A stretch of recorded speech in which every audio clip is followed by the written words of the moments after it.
সালাতুল উধিয়া বা ঈদুল আধা, সালাত আদায়ের পরেই কিন্তু কোরবানি করতে হবে। সালাত আদায় না করে কোনো পশু জবাই করলে এটা কোরবানির হিসাবে আল্লাহ তাআলার কাছে কবুল হবে না। কাতাদা ইবনে নুমান রাদিয়াল্লাহু তাআলা আনহু, তিনি একজন বদরি সাহাবী। তিনি এক যুদ্ধে চলে গেলেন, নাসাই শরীফে হাদিস। অনেক দিন পরে আসলেন। আসার পরে তাকে ওই গোশত এটা প্রসেস করে খাইতে দেওয়া হয়েছে। তিনি জিজ্ঞেস করলেন, মাহাদিল লুহুম, এই গোশত কোত্থেকে আসলো, এখন গোশত আসলো কোত্থেকে? আর শুকনা গোশত থেকে তিনি সন্দেহ করেছেন এই গোশত অবশ্যই কুরবানির গোশত, যেটা শুকিয়ে রাখা হয়েছে। তখন তিনি বললেন, তাকে বলা হলো যে এটা হলো উধিয়ার গোশত, কোরবানির গোশত শুকাইয়া রাখা হয়েছে আপনার জন্যই। আপনি জেহাদে চলে গেছেন, আপনি আসলে আপনাকে দেওয়া হবে, এই জন্য রাখা। ইনি বললেন, আমি এই গোশত খাবো না, কেন? আমি জানি আল্লাহ রাসূল সাল্লাল্লাহু আলাইহি ওয়াসাল্লাম উধিয়ার গোশত 3 দিনের বেশি জমায়েত রাখাকে হারাম করেছেন। আমরা কোরবানির গোশতকে সুসংরক্ষণ করি, ভালো কাজ। কোরবানির গোশতকে সংরক্ষণ করেন, অনেকেই করেন। আর এখন তো সংরক্ষণের যে পদ্ধতি চালু আছে, ফ্রিজিংয়ের ব্যবস্থা, এটার কারণে আবার গরিব মিসকিনরা মাহরুম হয়ে যায় কিনা দেখবেন। আপনি ফ্রিজে গোশত রাখেন, এটার বিরুদ্ধে আমি বলছি না। আমি বলছি আপনার ফ্রিজটা যেন গরিব মানুষদের হকের জন্য বাধা হয়ে না দাঁড়ায়। আরেকটি বিষয় হলো, কোরবানি করতে হবে সালাতুল উধিয়া বা ঈদুল আধা, সালাত আদায়ের পরেই কিন্তু কোরবানি করতে হবে। সালাত আদায় না করে কোনো পশু জবাই করলে এটা কোরবানির হিসাবে আল্লাহ তাআলার কাছে কবুল হবে না। যে ফজরের পরে, আজকে তো ঈদের দিনই, ঈদের নামাজ একটু দেরি আছে, কোরবানিটা শেষ করে নামাজটা পড়ে আসি, ওই কোরবানি আল্লাহ তাআলা কবুল করবেন না।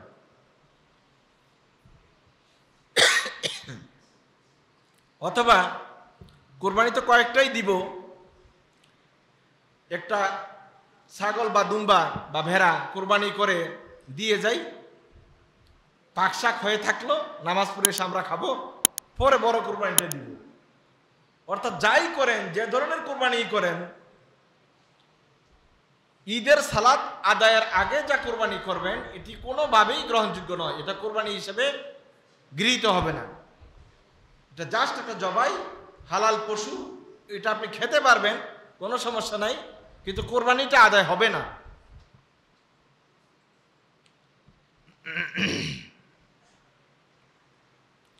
এ প্রসঙ্গে হাদিস রয়েছে,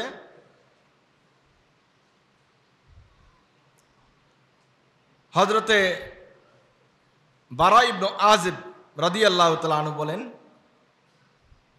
রাসূলুল্লাহ সাল্লাল্লাহু আলাইহি ওয়াসাল্লাম বাকিতে গেলেন এবং সেখানে 2 রাকাত সালাত আদায় করলেন। তারপর আমাদের দিকে মুখ করে বললেন, আজকে হলো কোরবানির দিন, আর আমরা এটা শুরু করব এই সালাত দিয়ে, ঈদের সালাত দিয়ে শুরু করলাম, আর আমরা বাড়ি ফিরে গিয়ে নহর করব, কোরবানি করব। আর যে ব্যক্তি এই পদ্ধতিতে কোরবানি করবে, ফাকাদ ওয়াফাকা সুন্নাতানা, সে আমাদের সুন্নতের সাথে একমত প্রকাশ করলো, সুন্নতটি সঠিকভাবে আদায় করলো। ওমান যাবাহা কাবলা যালিক, মানে সালাত আদায় না করে যদি কেউ জবাই করে দেয়, ফা ইন্নামা হুয়া শাইউন আজ্জালাহু লিআহলিহি, তাহলে এটা এমন এক কাজ যেটা তার পরিবারের জন্য তাড়াহুড়া করে সে সম্পন্ন করেছে, এটাকে কোরবানি হিসেবে গণ্য করা হবে না। লাইসা মিনান নুসুকে শাইউন, এটা দ্বারা কোরবানির কিছুই আদায় হয়নি। রাসূল যখন এই কথা বললেন, বক্তব্য দিলেন, ফাকামা রাজুলুন, এক সাহাবী দাঁড়িয়ে গেলেন। ফাকাল ইয়া রাসূলুল্লাহ ইন্নী যাবাহতু, আমি তো এরকম একটা জবাই করে আজকে ঈদের মাঠে আসছি। রাসূল সাল্লাল্লাহু আলাইহি ওয়াসাল্লাম যখন এই ওয়াজ শেষ করলেন, তখন উপস্থিত সাহাবীদের মধ্যে এক সাহাবী দাঁড়িয়ে বললেন, ইয়া রাসূলুল্লাহ, এখন তো বুঝলাম আমার জবাইটা কুরবানি হয় নাই, তবে আমি এমন একটা ঘটনা ঘটাই কুরবানি করে দিয়েই আমি কিন্তু ঈদগাহে আসছিলাম, এখন আমি কি করব? তো রাসূল সাল্লাল্লাহু আলাইহি ওয়াসাল্লাম বললেন, বিকল্প আরেকটি কোরবানি করে দাও, এটা তো কোরবানি হয় নাই। এই জন্য তাড়াহুড়া করে, এই যে যদি কেউ এই কাজ করে থাকেন না বুঝের কারণে, এটাতে কোরবানি আদায় হবে না, বরং কোরবানি আদায়ের জন্য আপনাকে অবশ্যই আরেকটি প্রাণী আল্লাহর রাস্তায় জবাই করতে হবে। আরেকটি প্রসঙ্গ হলো, আমরা কোরবানির গোশতকে সুসংরক্ষণ করি, ভালো কাজ। কোরবানির গোশতকে সংরক্ষণ করেন, অনেকেই করেন। আর এখন তো সংরক্ষণের যে পদ্ধতি চালু আছে, ফ্রিজিংয়ের ব্যবস্থা, এটার কারণে আবার গরিব মিসকিনরা মাহরুম হয়ে যায় কিনা দেখবেন। আপনি ফ্রিজে গোশত রাখেন, এটার বিরুদ্ধে আমি বলছি না, আমি বলছি আপনার ফ্রিজটা যেন গরিব মানুষদের হকের জন্য বাধা হয়ে না দাঁড়ায়। এমন ফ্রিজ কিনেছেন, গরু যেটা কুরবানি দিচ্ছেন এটা তো জায়গা হবেই, আশেপাশের লোকদের গরু রাখলেও এটা ভরবে না। টার্গেট করে নিয়েছেন, যা কোরবানি দেই পুরোটাই যেন এটার ভিতরে থাকে। এই ফ্রিজটা না কিনাই ভালো ছিল,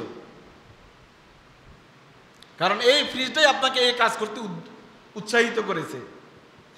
আপনি এমন একটা ফ্রিজ কেনার দরকার ছিল যেখানে 5 থেকে 10 কেজির বেশি গোশত জায়গা হয় না, তাইলে আর শয়তান আপনাকে এইভাবে ধোকা দিতে পারতো না, উৎসাহিত করতে পারতো না।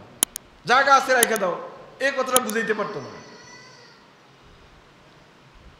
আপনার তৌফিক আছে, আপনি কোরবানি দিয়েছেন, উদ্দেশ্য তো একমাত্র রেদা লিল্লাহ, আল্লাহ তাআলাকে সন্তুষ্ট করার জন্য। আপনার পকেটে টাকা নাই, আপনি তো কোরবানির আগে পরেও পশু জবাই করে খেতে পারেন, অথবা বাজার থেকে কিনে আনতে পারেন। কোরবানির পশুটাকে এভাবে টার্গেট করলেন কেন? এটাকে রাখতেই হবে, খাইতেই হবে। আমি কিন্তু মাসলা বলছি না, রাখা জায়েজ না জায়েজ এইগুলো ফতুয়া দিচ্ছি না, আপনার মানসিকতার কথা বলছি, আপনার চিন্তার কথা বলছি, চেতনার কথা বলছি। আপনার আশেপাশে মানুষগুলো যারা বছরে একবারও গোশতের সন্ধান পায় না, সুযোগ পায় না, তাদেরকে তো একটু অন্তত আপনার এই আনন্দে শরীক করার জন্য আপনাকে চেষ্টা করা উচিত ছিল।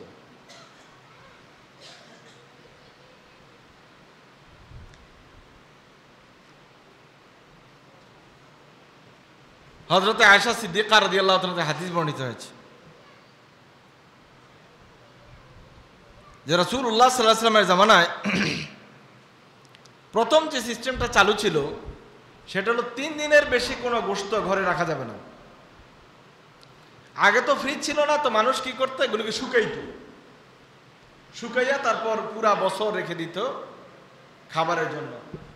আমার মনে হয় যারা একটু বয়স্ক আছেন তারা সবাই এইটার সাথে অভিজ্ঞতা আপনাদের আছে, এবং এটা একটা আলাদা টেস্টের জিনিস, খুবই ভালো, মজা লাগে।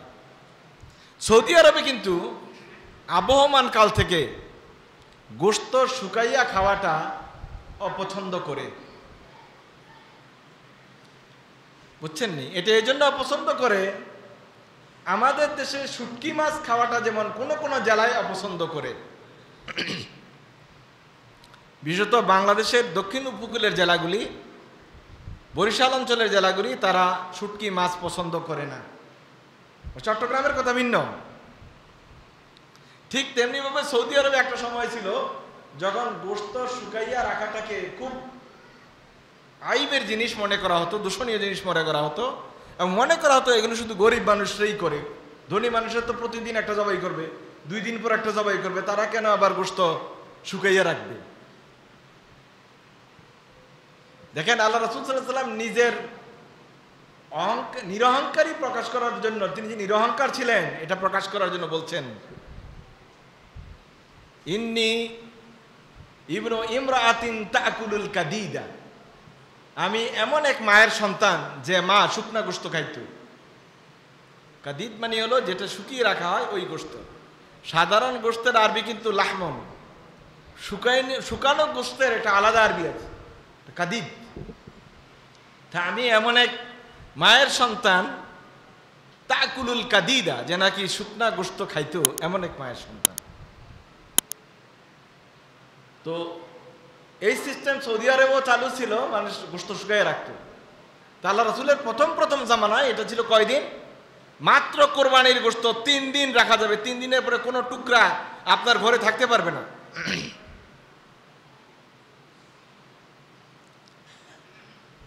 তারপর রাসূল সাল্লাল্লাহু আলাইহি ওয়াসাল্লাম এই বিষয়টিকে হালকা করে দিলেন, অর্থাৎ কোরবানির গোশত ইদ্দিখার করা, জমায়েত করে রাখাটাকে জায়েজ করে দিলেন। আর এটাই হলো এই উম্মতের জন্য, বিশেষত আমাদের সময়, এ সময় এটা আমাদের জন্য বিরাট করুণার কারণ হয়ে দাঁড়িয়েছে। যদি এটাই না হতো, এখন সৌদি আরব থেকে আপনারা দেখছেন 1000 টনেরও বেশি, হাজার টন এই যে মিনায় জবাই হয়ে যাবে। এই পশুগুলো পৃথিবীর বিভিন্ন গরিব দেশ, বাংলাদেশ সেই তালিকায় আছে। এই দুম্বাগুলো, খাসিগুলো কিন্তু পাঠিয়ে দেওয়া হয়, গরুগুলো পাঠিয়ে দেওয়া হয় ফ্রিজিং করে। আর না হয় এটা একটা সময় ছিল যখন ওখানে পরে থাকতো এবং নষ্ট হইতো। এটা একটা বিরাট খেদমত আমি মনে করি সৌদি সরকারের, যে যারা গরিব মানুষ আছে তাদের উদ্দেশ্যে পাঠানো হয়, যদিও আমাদের দেশে গরিবরা এটা খোঁজ পায় না। ট্রাক সুদ্ধা চিন্তাই হয়ে যায়, যে গোশতের ট্রাক আসে, ট্রাক সহ চিন্তাই হয়ে যায়। একসময় এগুলো বিতরণ হইতো ইসলামী ব্যাংকের মাধ্যমে। ব্যাংক এটাকে হ্যান্ডেলিং করতো, আনার খরচ টরচ সব মিলিয়ে বা যেভাবে একটা করতো। তো আমি আমার একটা বড় সময় জুড়ে এই বিলি বন্টনের দায়িত্বে ছিলাম, যেহেতু ব্যাংকের বিভিন্ন শাখার অ্যাডভাইজারিতে থাকার কারণে আমি এর দায়িত্বে ছিলাম। পরে দেখলাম ট্রাক কোথায় কোন দিন আসে, কোন দিন চলে যায় সেটাই জানি না, ট্রাক সহ চিন্তাই। গত 10 বছরে আর ট্রাক দেখি নাই, কোথায় গেছে জানি না। কিন্তু আল্লাহ রাসূল সাল্লাল্লাহু আলাইহি সাল্লাম যদি এইটা সহজ করে না দিতেন, কোটি কোটি টাকার, শত কোটি টাকার গোশত সম্পদ বিনষ্ট হতো। এটা আমাদের জন্য একটি বড় বিষয়। হাদিস শরীফে এসেছে, রাসূলুল্লাহ সাল্লাল্লাহু আলাইহি ওয়াসাল্লাম এক সাহাবী কাতাদা ইবনে নুমান রাদিয়াল্লাহু তাআলা আনহু, তিনি একজন বদরি সাহাবী। তিনি এক যুদ্ধে চলে গেলেন, নাসাই শরীফে হাদিস। অনেক দিন পরে আসছিলেন, আসার পরে তাকে ওই গোশত, ওই যে শুকনা গোশত, এটা প্রসেস করে খাইতে দেওয়া হয়েছে। তিনি জিজ্ঞেস করলেন, মাহাদিল লুহুম, এই গোশত কোত্থেকে আসলো, এখন গোশত আসলো কোত্থেকে? আর শুকনা গোশত থেকে তিনি সন্দেহ করেছেন এই গোশত অবশ্যই কোরবানির গোশত, যেটা শুকিয়ে রাখা হয়েছে। তখন তিনি বললেন, তাকে বলা হলো যে এটা হলো উধিয়ার গোশত, কোরবানির গোশত শুকাইয়া রাখা হয়েছে আপনার জন্যই। আপনি জেহাদে চলে গেছেন, আপনি আসলে আপনাকে দেওয়া হবে, এই জন্য রাখা হয়েছে। ইনি বললেন, আমি এই গোশত খাবো না, কেন? আমি জানি আল্লাহ রাসূল সাল্লাল্লাহু আলাইহি ওয়াসাল্লাম উধিয়ার গোশত 3 দিনের বেশি জমায়েত রাখাকে হারাম করেছেন, সুতরাং আমি এটা খাবো না। কারণ উনি এটা জেনেই, এই ফতোয়া জেনে, এই হাদিস জেনে উনি চলে গেছিলেন। যখন তার সামনে গোশত দেওয়া হলো, তিনি আর খেলেন না, বলেন না এটা আমি খাবো না। তো সবাই, পরিবারের সবাই বললো যে আরে না, আপনি চলে যাওয়ার পরে একটা ঘটনা তো ঘটছে, আল্লাহ রাসূল এটাকে জায়েজ করে দিয়েছিলেন। তারপরে উনি সন্তুষ্ট হতে পারলেন না, তিনি সেখান থেকে বেরিয়ে গেলেন। তার একজন ভাই ছিল, সৎ ভাই, আবু সাঈদ রাদিয়াল্লাহু তাআলা আনহু, যিনি একজন বদরি সাহাবা। তাকে গিয়ে জিজ্ঞেস করলেন, এই ফতোয়া কি ঠিক? আল্লাহ রাসূল কি এটাকে জায়েজ করেছেন? বলে, হ্যাঁ ভাই, আপনি চলে যাওয়ার পরে আল্লাহ রাসূল সাল্লাল্লাহু আলাইহি ওয়াসাল্লাম 3 দিনের অধিক সময় কোরবানির গোশত সংরক্ষণ করাকে জায়েজ করেছেন। তখন হযরতে কাতাদুল নোমান রাদিয়াল্লাহু তাআলা এই গোশত খেয়েছেন। আমরা তো আগে খাই, পরে ফতোয়া জিজ্ঞাসা করি। সাহাবী কাতাদুল নোমান রাদিয়াল্লাহু তাআলা আনহু এটা গ্রহণ করেন না, এই জন্য যে তিনি যেটা জেনে গেছেন মাসলা এর বিপরীত পেয়েছেন। আর আরেক বদরি সাহাবা, তার আপন সৎ ভাই মা এক, যখন তিনি বললেন যে না ভাই তুমি চলে যাওয়ার পরে তো ফতোয়া ভিন্ন হয়েছে, তখন তিনি খাবার গ্রহণ করেছেন। সুতরাং আপনি কোরবানির গোশত ইদ্তেখার করতে পারবেন, জমায়েত রাখতে পারবেন, ফ্রিজিং করতে পারবেন, কিন্তু যে কথাটা প্রথমে বললাম সে কথাটি স্মরণ রাখুন, যেন আপনার পড়োশি গরিব মানুষটি যেন আপনার দান থেকে বঞ্চিত না হয়। কারণ আপনার ক্ষমতা আছে, আপনি আরও কিনতে পারবেন। এই একটি দিনের জন্য অনেক মানুষ আপনার দিকে তাকিয়ে থাকে, এবং অনেকের অভ্যাস আছে দুই এক টুকরা গোশতর জন্য আসলে খুবই দুর্ব্যবহার করেন। দুর্ব্যবহার করবেন না। না যদি দিতে পারেন তাইলে আপনার কাছে সুন্দর কথারও ব্যবস্থা আছে, চমৎকার করে তাকে বুঝানোর ভাষা আপনাকে আল্লাহ তাআলা দিয়েছেন, তার কাছে ক্ষমা চেয়ে নেন। অথবা বেশি দিতে পারলেন না, কিছু একটা দেন, একটা অংশ রাখেন সবার জন্যই। এই ব্যবস্থাপনা যেন হয়, এই বিষয়টি আমরা নজরে রাখবো ইনশাআল্লাহ।